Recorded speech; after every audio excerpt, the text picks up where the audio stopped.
Welcome to C Residence Building E dito sa Pasay. Ito ang pinag-check-inan ko nung umuwi ako. Nag-stay kami dito ng 2 nights at mura lang ang binayaran ko. Sa pesos, mga 4,500 lang. Malinis ang paligid at saka malapit sa lahat. Sa 4th floor kami nakatira. Isang maliit na room, pero kompleto. Malinis ang kanilang toilet. May shower doon. Ayan, shower area.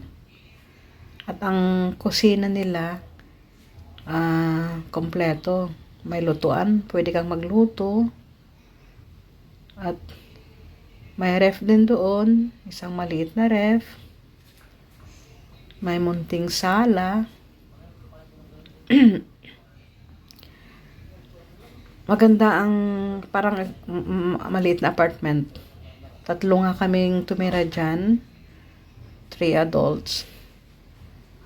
So, may munting balcony din. At nakikita mo